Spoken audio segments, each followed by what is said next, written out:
नमस्कार, UP live देख रहे हैं आप और मैं हूं आपके साथ शिवम चतुर्वेदी। बुलेटिन की शुरुआत करते हैं। ग्रेटर नोएडा में प्रधानमंत्री नरेंद्र मोदी ने Uttar Pradesh international trade show 2025 के तीसरे संस्करण का भव्य उद्घाटन किया। इस 5 व्यापार प्रदर्शनी में स्वदेशी उत्पादों को वैश्विक पहचान दिलाने पर जोर दिया गया। पीएम ने कहा कि भारत 2047 तक विकसित राष्ट्र बनने की राह पर है और मेक इन इंडिया के तहत चिप से लेकर जहाज तक सब कुछ देश में बनाया जाएगा। रूस इस आयोजन में पार्टनरशिप देश के रूप में शामिल है। देखिए ये रिपोर्ट।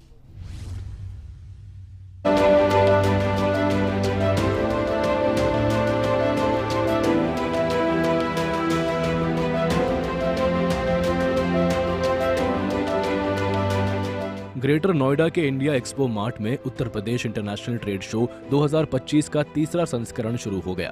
प्रधानमंत्री नरेंद्र मोदी ने इसका उद्घाटन किया और अपने संबोधन में स्वदेशी उत्पादों को अपनाने और वैश्विक बाजार में उनकी पहचान स्थापित करने की अपील की। 25 से 29 सितंबर तक चलने वाली इस प्रदर्शनी में 2400 से अधिक प्रदर्शक हिस्सा ले रहे हैं और बड़ी संख्या में देश विदेश के आगंतुक पहुंच रहे हैं। रूस इस बार पार्टनर देश के रूप में शामिल है। प्रदर्शनी में उत्तर प्रदेश की औद्योगिक, कृषि, सांस्कृतिक और नवाचार क्षमताओं का शानदार प्रदर्शन हो रहा है। पीएम मोदी ने कहा कि वैश्विक अनिश्चितताओं के बावजूद भारत की आर्थिक वृद्धि आकर्षक है और 2047 तक भारत विकसित राष्ट्र बनने की ओर अग्रसर है। उन्होंने मेक इन इंडिया और मैन्युफैक्चरिंग पर जोर देते हुए कहा कि सरकार चिप से लेकर जहाज तक हर चीज भारत में बनाने के लिए प्रतिबद्ध है। साथियों, आज भारत 2047 तक विकसित होने के लक्ष्य की ओर आगे बढ़ रहा है।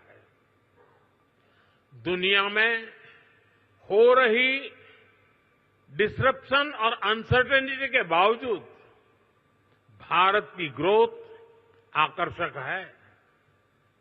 डिसरप्शन हमें भटकाते नहीं, लेकिन हम उस परिस्थिति में से नई डायरेक्शन खोजते हैं, नई डायरेक्शन का मौका ढूंढते हैं।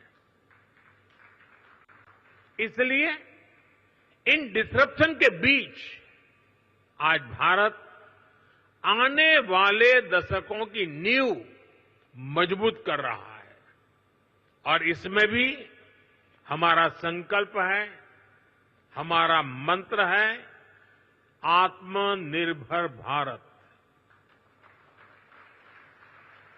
दूसरों पर निर्भर होने से ज्यादा व्यवस्था कोई और हो ही नहीं सकती।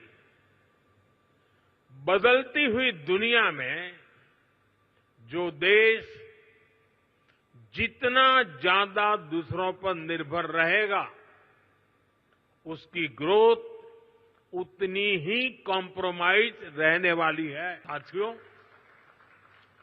आप सभी जानते हैं आज सरकार मेक इन इंडिया पर, मैन्युफैक्चरिंग पर कितना बल दे रही है। हम चिप से शिप तक भारत में बनाना चाहते हैं और इसलिए आपकी ईज ऑफ डूइंग बिजनेस के लिए हम लगातार काम कर रहे हैं। सरकार ने 40,000 से ज्यादा कंप्लायंस खत्म किए हैं। व्यापार कारोबार में होने वाली जिन छोटी छोटी गलतियों पर आपके खिलाफ केस होता था, ऐसे सैकड़ों नियम उनको सरकार ने डीक्रिमिनलाइज कर चुकी है। सरकार आपके साथ कंधे से कंधा मिलाकर चल रही है। मेरी कुछ अपेक्षाएं भी हैं जो मैं जरूर आपके साथ शेयर करूंगा। आप जो भी मैन्युफैक्चर कर रहे हैं वो बेस्ट क्वालिटी का होना चाहिए, उत्तम से उत्तम होना चाहिए। आज देशवासियों के मन में ये बात है कि स्वदेशी उत्पादों की क्वालिटी में लगातार सुधार होता रहे, यूजर फ्रेंडली हो, लंबे समय तक काम आने वाले हो। इसलिए क्वालिटी से कोई भी कॉम्प्रोमाइज नहीं होना चाहिए। आज देश का हर नागरिक स्वदेशी से जुड़ रहा है, वो स्वदेशी खरीदना चाहता है। गर्व से कहो ये स्वदेशी है। इस भावना को आज हम चारों तरफ अनुभव कर रहे हैं। हमारे ट्रेडर्स को भी इस मंत्र को अपनाना है। जो भारत में उपलब्ध है उसे ही प्राथमिकता देनी है। जीएसटी की दरों में कटौती को लेकर पीएम मोदी ने कहा कि अर्थव्यवस्था की मजबूती के साथ टैक्स और कम किया जाएगा। उन्होंने कहा कि 2014 में 1 लाख की खरीदारी पर 25,000 का टैक्स लगता था, जो अब घटकर 5-6 हजार रुपए रह गया है। साथियों, आज भारत रिफॉर्म, परफॉर्म, ट्रांसफॉर्म के कमिटमेंट के साथ अपनी इंडस्ट्री, अपने ट्रेडर्स, अपने नागरिकों के साथ खड़ा है। अभी 3 दिन पहले ही नेक्स्ट जनरेशन जीएसटी रिफॉर्म्स लागू किए गए हैं। जीएसटी में हुए बदलाव भारत की ग्रोथ स्टोरी को नए पंख देने वाले स्ट्रक्चरल रिफॉर्म्स हैं। इन रिफॉर्म से जीएसटी रजिस्ट्रेशन आसान होगा, टैक्स डिस्प्यूट्स कम होंगे और एमएसएमईज को रिफंड भी तेजी से मिलेंगे। इससे हर सेक्टर को लाभ होगा। आप सभी ने जीएसटी से पहले और जीएसटी के बाद और अब तीसरा स्टेज है नेक्स्ट जनरेशन जीएसटी रिफॉर्म्स, यानी तीनों परिस्थितियों को अनुभव किया है। यूपीआईटीएस 2025 न केवल उत्तर प्रदेश की क्षमताओं को दुनिया के सामने लाएगा, बल्कि स्वदेशी उत्पादों और मेक इन इंडिया के विजन को मजबूत करेगा। यह आयोजन भारत की आर्थिक प्रगति में मील का पत्थर साबित होगा। ब्यूरो रिपोर्ट, सूर्य समाचार।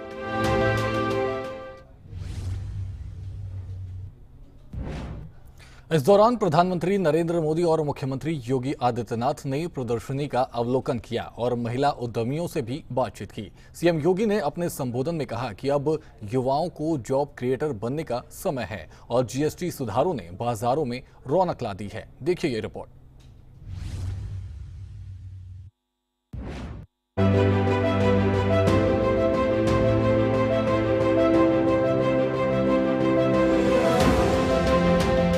Uttar Pradesh international trade show में मुख्यमंत्री योगी आदित्यनाथ ने पंडित दीनदयाल उपाध्याय को श्रद्धांजलि अर्पित की और कहा कि ये ट्रेड शो अंत्योदय को राष्ट्रोदय में बदलने का अवसर है। इस दौरान सीएम योगी ने कहा कि यूपीआईटीएस व्यापारियों और खरीदारों को एक मंच पर लाता है, जिससे निवेश बढ़े और अर्थव्यवस्था मजबूत होगी। उन्होंने युवाओं से जॉब सीकर की जगह क्रिएटर बनने की अपील की। यूपी इंटरनेशनल ट्रेड शो का यह तीसरा संस्करण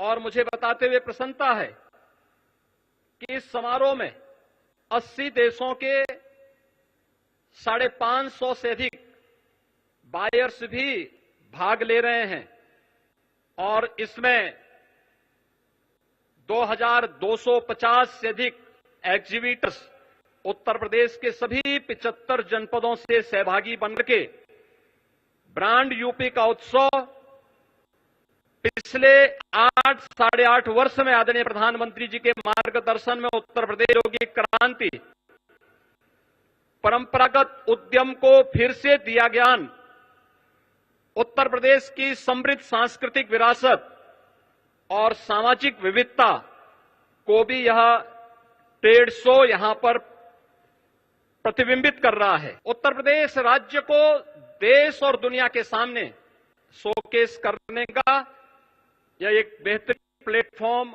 हम सबको प्राप्त हुआ है। इसमें जो प्रधान आज से 10 वर्ष पहले देश के युवाओं के लिए कहा था कि भारत के युवा को अब जॉब सीकर नहीं बल्कि जॉब क्रिएटर बनना होगा, उनकी स्टार्टअप की योजना, प्रधानमंत्री स्टैंड अप की योजना, युवाओं के लिए पीएम इंटर्नशिप की जैसी स्कीम और भी ऐसी बेहतरीन योजनाएं आज हम सब के लिए एक बैकबोन का काम की है और उसी का परिणाम है कि आज उत्तर प्रदेश में हम लोगों ने सीएम युवा उद्यमी स्कीम के माध्यम से भी इन युवाओं को नया उद्यमी बनने के लिए की दिशा में कदम उठाया है। मुख्यमंत्री योगी ने कहा कि 77 जीआई उत्पाद के साथ यूपी देश का शीर्ष जीआई कैपिटल बना है। 75 नए उत्पादों को जीआई टैग प्राप्त हो, इसके लिए इस साल आवेदन करने जा रही हैं। धरोहर के रूप में मौजूद प्रदेश में हजारों साल की विरासत को इसके माध्यम से सजाने, संवारने और संरक्षण करने का काम करने जा रही हैं। एक वर्ष से भी कम समय में यानी 24 जनवरी को उत्तर प्रदेश स्थापना दिवस के अवसर पर हम लोगों ने इस स्कीम को लागू किया था और अब तक 90,000 से अधिक युवा उद्यमी उत्तर प्रदेश के अंदर इस स्कीम का लाभ ले चुके हैं। अंतिम उद्यम पंक्ति में खड़े अंतिम हुनरमंद कारीगर और हस्तशिल्पी के उत्थान के लिए अत्यंत संवेदनशील आदरणीय प्रधानमंत्री जी ने परंपरागत कारीगरों और हस्तशिल्पियों को पीएम विश्वकर्मा योजना उपहार में दी है कि आज उत्तर प्रदेश में 77 जीआई उत्पाद के साथ ही उत्तर प्रदेश देश का शीर्ष जीआई कैपिटल बना है। इस वर्ष हम लोगों ने 75 नए उत्पादों को जीआई टैग प्राप्त करने के लिए आवेदन हम करने जा रहे हैं। इस प्रकार प्रदेश अपने हजारों वर्षों की उस विरासत को, जो एक धरोहर के रूप में उत्तर प्रदेश में मौजूद थी, उसे सजाने, संवारने और उसका संरक्षण करने का कार्य हम इसके माध्यम से आगे करने जा रहे हैं। और यहां पर जो हमारे स्टॉल्स लगे हुए हैं, इनमें 60 से अधिक जीआई टैग स्टॉल भी इस पूरे कार्यक्रम के दौरान हम सबको यहां पर देखने को मिलेंगे। स्टार्टअप्स, ओडीओपी, हमारे उभरते हुए जो एक्सपोर्टर्स हैं, महिला उद्यमी, नए उद्यमी, हस्तशिल्पी, आईटी, इलेक्ट्रॉनिक्स, कृषि, खाद्य प्रसंस्करण, कौशल विकास, महिला स्वयंसेवी समूह, वन और पर्यावरण विभाग के अपने विभिन्न उत्पाद भी और उनके द्वारा किए गए प्रयास भी इस यूपी इंटरनेशनल ट्रेड शो के माध्यम से यहां पर प्रस्तुत किए गए हैं। यूपी आईटीएस 2025 का शानदार आगाज ग्रेटर नोएडा को वैश्विक व्यापार का केंद्र बनाएगा। पीएम मोदी और सीएम योगी की मौजूदगी ने इस आयोजन को नई ऊंचाई दी, जो स्वदेशी उत्पादों और आर्थिक प्रगति का प्रतीक है। ब्यूरो रिपोर्ट, सूर्या समाचार।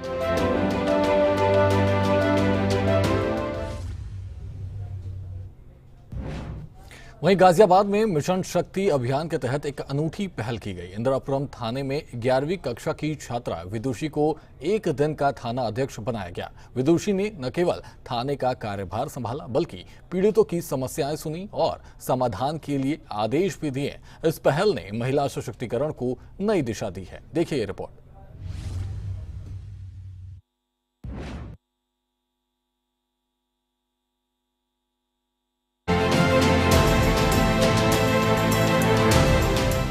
गाजियाबाद के इंदिरापुरम थाने में उत्तर प्रदेश सरकार और पुलिस प्रशासन की मिशन शक्ति पहल के तहत 11वीं कक्षा की छात्रा विदुषी को एक दिन का थाना अध्यक्ष बनाया गया। विदुषी ने पूरे आत्मविश्वास के साथ थाने का कार्यभार संभाला। सबसे पहले विदुषी ने थाना परिसर और क्षेत्र का निरीक्षण किया। इसके बाद थाने में आए पीड़ितों की फरियाद सुनी और समस्याओं के समाधान के लिए पुलिसकर्मियों को आवश्यक निर्देश दिए। विदुषी की नेतृत्व क्षमता और आत्मविश्वास ने मौजूद पुलिसकर्मियों और लोगों को प्रभावित किया। विदुषी ने अपने अनुभव को साझा करते हुए कहा कि पुलिस का काम अत्यंत जिम्मेदारी भरा है और समाज की सुरक्षा और सेवा उनका प्रमुख कर्तव्य है। इस अनुभव ने उन्हें पुलिस के दिन रात के समर्पण और कानून व्यवस्था बनाए रखने की चुनौतियों को समझने का मौका दिया। आज अभी पहला जो मैंने फरियादी देखे उनके साथ कुछ मारपीट हुई। कनावनी क्षेत्र में, और मतलब जल्द से जल्द उनकी समस्या का समाधान निकाला जाएगा। मतलब ये बहुत उसका जिम्मेदारी का काम है, तो मुझे बहुत अच्छा लग रहा है बस, और प्राउड की फीलिंग है, एक प्राइड की फीलिंग है, और मतलब बस ये है कि जल्द से जल्द सबकी समस्या का समाधान निकाला जाए, यही मेरा मेन मोटिव है। विदुषी के पिता ने इस मौके पर गर्व जताया और कहा कि ये पहल उनकी बेटी और अन्य छात्राओं के लिए प्रेरणा बनेगी। गाजियाबाद पुलिस अधिकारियों ने इस आयोजन को मिशन शक्ति के तहत बेटियों में आत्मविश्वास जगाने का सकारात्मक कदम बताया। गाजियाबाद में विदुषी को एक दिन का SHO बनाने की ये पहल मिशन शक्ति के तहत महिला सशक्तिकरण की दिशा में मील का पत्थर है। इससे बेटियों में आत्मविश्वास और नेतृत्व की भावना को बढ़ावा मिलेगा। गाजियाबाद से सतीश कुमार की रिपोर्ट, सूर्या समाचार।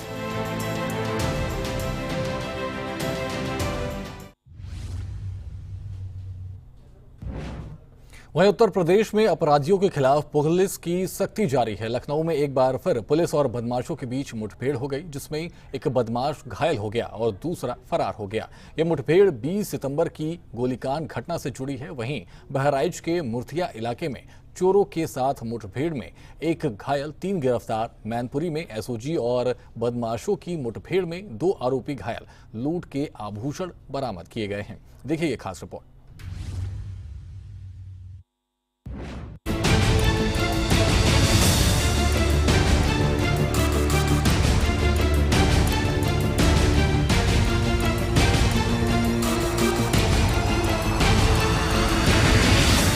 यूपी में अपराधियों के खिलाफ पुलिस का ऑपरेशन लंगड़ा जारी है। इसी कड़ी में लखनऊ में 20 सितंबर को फिनिक्स पलासियो मॉल के बाहर कार सवार बदमाशों ने बाउंसरों से विवाद के बाद गोली चलाई थी। इस घटना के मुख्य आरोपी फरमान अली के साथ पुलिस की मुठभेड़ हो गई। फरमान ने पुलिस पर फायरिंग की, जिसके जवाब में उसके पैर में गोली लग गई। वो घायल अवस्था में गिरफ्तार कर लिया गया, जबकि दूसरा साथी मौके से फरार हो गया। उसके कब्जे से हथियार और कारतूस बरामद हुए। लखनऊ पुलिस ने मामले की गहन जांच शुरू कर दी है। ये दिनांक आज 25 सितंबर 2025 को लगभग 4 बजे थाना गुडम्बा को ये सूचना प्राप्त हुई थी कि 20 सितंबर 2025 को जो दुखद घटना हुई थी, जिसमें अतुल कुमार जैन की कुछ चेन स्नैचर का पीछा करते समय बड़ी दुखद मृत्यु हो गई थी। इससे संबंधित संदिग्ध व्यक्ति हैं जो दोबारा घटना करने जा रहे हैं। घटना का संज्ञान लेते हुए जो अनेकों टीम बनाई गई थी, जिसमें पूर्वी जोन की क्राइम टीम, उत्तरी जोन की क्राइम टीम, पुलिस आयुक्त महोदय की क्राइम टीम, थाना गुडम्बा, थाना जानकीपुरम की क्राइम टीम थी। अलग अलग टीमें जगह जगह पर कोम्बिंग और चेकिंग कर रही थी। इसी क्रम में थाना गुडम्बा क्षेत्र में बेहटा के पास एक जगह जब चेकिंग करते हुए टीम को ऐसी एक गाड़ी आते हुए दिखी, जब उन्हें रोकने का प्रयास किया गया तो उसमें से एक व्यक्ति ने आक्रामक होकर पुलिस पर फायरिंग किया, जिसपे पुलिस द्वारा आत्मरक्षार्थ सिखाए हुए तरीके से उन पर बचाव कार्य करते हुए फायर किया गया, जिसमें एक व्यक्ति के पैर पर गोली लगी तथा दूसरा व्यक्ति फरार हो गया। जिसके पैर पर गोली लगी उसकी पहचान अरविंद कुमार यादव के तौर पर हुई है। इसके द्वारा बताया गया कि इनके द्वारा इस प्रकार की घटना जो हुई थी वो करी गई थी। इसका एक साथी था, वो मौका पे अंधेरे का फायदा पाके फरार हो गया है। पास से एक टूटी हुई चेन का टुकड़ा, कुछ कैश, एक अवैध तमंचा, एक कारतूस और घटना प्रयुक्त मोटरसाइकिल बरामद हुई है। अभी अग्रिम कार्रवाई प्रचलित है। इलाज के लिए मजरूब को CHC भेज दिया गया है। बहराइच के मुर्तिया इलाके में पुलिस को मुखबिर से सूचना मिली कि चोर गैंग चोरी की योजना बना रहा है। थाना मुर्तिया पुलिस ने घेराबंदी की, लेकिन बदमाशों ने फायरिंग शुरू कर दी। जवाबी कार्रवाई में एक बदमाश के पैर में गोली लग गई। घायल समेत 3 चोरों को गिरफ्तार किया गया। थानाध्यक्ष खैरीघाट को जरिए मुखबिर एक सूचना प्राप्त हुई कि चोरों के गिरोह के 3 सदस्य कोतवाली मुर्तिया क्षेत्र में चोरी के सामान के साथ में जा रहे हैं। इस सूचना पर तत्काल थाना खैरीघाट ने थाना मुर्तिया के इंस्पेक्टर को भी सूचित किया और दोनों टीमों ने मिल करके इनका पीछा करना शुरू किया। उसी क्रम में नवनवा के पास उर्रा मार्ग के पास में हरी की बगिया के पास जब पुलिस टीम ने संयुक्त रूप से चेकिंग की कार्रवाई शुरू की, उस समय एक मोटरसाइकिल पर 3 लोग आ रहे थे। पुलिस ने जब उनको रोक करके चेक करने का प्रयास किया तो उस पे मोटरसाइकिल पर सवार व्यक्तियों ने पुलिस टीम पर जानलेवा हमला की नीयत से फायर कर दिया। उक्त फायरिंग के जवाब में पुलिस टीम द्वारा जो जवाबी कार्रवाई की गई, उसमें पुलिस की गोली एक अपराधी के दाहिने पैर में लगी और बाकी दो जो उसके साथी थे वो भागने लगे, तो पुलिस टीम ने घेर करके हिकमत अमली का प्रयोग करते हुए उन दोनों को भी गिरफ्तार कर लिया। पूछताछ में जो घायल अपराधी है उसका नाम छैलू उर्फ छैल बिहारी पता चला है, जो थाना ईसानगर के लखीमपुर जनपद का रहने वाला है। और उसके दो अन्य साथी हैं, उसमें एक अरुण है और दूसरा तुलसीराम है। ये दोनों थाना खैरीघाट क्षेत्र के रहने वाले हैं। मैनपुरी में शिक्षक के घर लूट के मामले में वांछित फहीम खान और अयान खान के साथ एसओजी की मुठभेड़ भेगांव स्टेट हाईवे पर पशु मेले के पास हुई। बदमाशों ने पुलिस पर ताबड़तोड़ फायरिंग की, लेकिन जवाबी कार्रवाई में दोनों के पैरों में गोली लग गई। 36 घंटे में पुलिस को बड़ी सफलता मिली। घायलों को अस्पताल में भर्ती कराया गया। देखिए, कल भोगांव थाना क्षेत्र में एक टीचर के घर पर दो व्यक्ति कार्ड देने के बहाने अंदर घुसे थे। वहां पर उनकी पत्नी के जो जेवर पहने थे उनसे वो छीन कर ले गए थे। इसी के क्रम में हम लोगों ने 3 टीमों का गठन किया था, जो लोग लगातार काम कर रहे थे, और आज हमको इसमें सफलता प्राप्त हुई कि एक मुखबिर के माध्यम से हम लोगों को एक सूचना प्राप्त हुई थी, जिसमें हम लोगों ने चेकिंग लगाई थी। चेकिंग के दौरान एक मोटरसाइकिल पर जिस पर नंबर नहीं था, उस पर 2 व्यक्ति आ रहे थे और पुलिस को देख के भागने लगे। इसी दौरान पुलिस की पीछा करते समय ये लोग फिसल के गिर गए और उसमें इन्होंने 5 राउंड की फायरिंग की, जिसमें पुलिस ने भी अपने बचाव के लिए फायर की। और इसमें 2 व्यक्ति जो मोटरसाइकिल पे, दोनों के व्यक्ति के पैरों में गोली लगी थी। इन दोनों को जो है सीएससी हॉस्पिटल भेज दिया है। यूपी में पुलिस की ये मुठभेड़ें अपराध पर लगाम लगाने का संकेत हैं। लखनऊ, बहराइच और मैनपुरी में कार्रवाई से अपराधियों में खौफ बढ़ा है। ब्यूरो रिपोर्ट, सूर्या समाचार।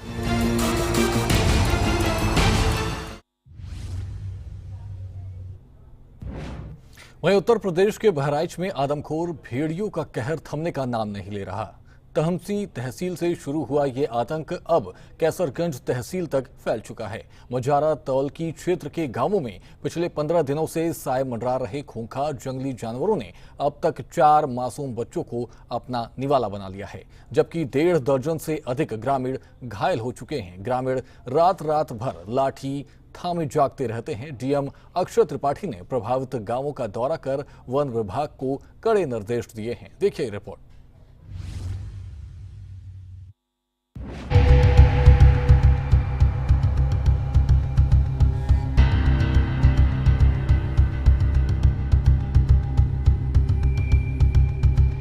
बहराइच के मझारा तौकली क्षेत्र में आदमखोर भेड़ियों का आतंक चरम पर पहुंच गया है। पिछले 15 दिनों में 4 मासूम बच्चों की जान ले चुके इन जानवरों ने ग्रामीणों में दहशत पैदा कर दी है। 9 सितंबर को परगपुरवा गांव में 4 साल की बच्ची को भेड़िए ने निशाना बनाया और अगले दिन उसका क्षत विक्षत शव बरामद हुआ। 11 सितंबर की भयावह रात बहुरवा गांव में एक मां की गोद से 3 माह की नवजात संध्या को छीन लिया गया।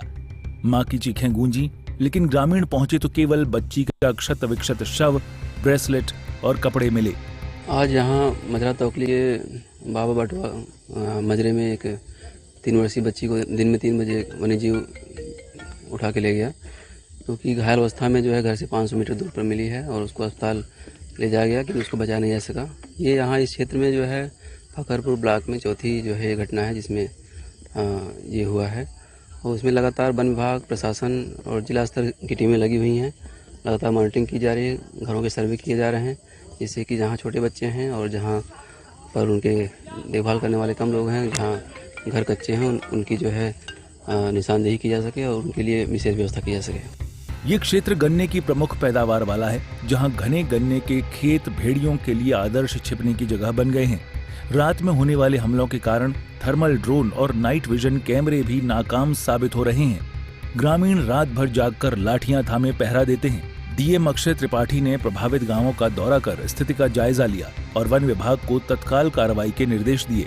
वन विभाग ने ऑपरेशन भेड़िया के तहत 100 से अधिक कर्मियों, ड्रोन और जाल तैनात किए हैं। जी, ये केसरगंज तहसील के अंतर्गत ये गांव आता, जिसमें इस पर्टिकुलर गांव में तीसरी फर्टिलिटी की घटना हुई है और जिसमें वन्यजीव के हमले के क्रम में हुआ। और इस समय 20 से ऊपर टीमें वन विभाग के द्वारा थर्मल ड्रोन और अतिरिक्त ड्रोन लगा के कार्य किया जा रहा है। इस पर्टिकुलर गांव के लिए हमने राजस्व विभाग और पंचायत और ग्राम विकास विभाग से भी 21 टीमें लगा रखी है और 5 साल से समस्त छोटे बच्चे ऐसे उनका भी सर्वे करा रखा है कि उनके घर वालों से बात करके कि जब तक पकड़ने की कार्रवाई पूरी नहीं हो जाती आने वाले दिनों में, तब तक पूरे 24 घंटे बच्चों की सुरक्षा किया जाए और उनको घर के अंदर रखा जाए। बहराइच में आदमखोर भेड़ियों का आतंक ग्रामीणों के लिए अभिशाप बन चुका है। प्रशासन की सक्रियता से उम्मीद है कि ये कहर जल्द थमेगा। ब्यूरो रिपोर्ट, सूर्या समाचार।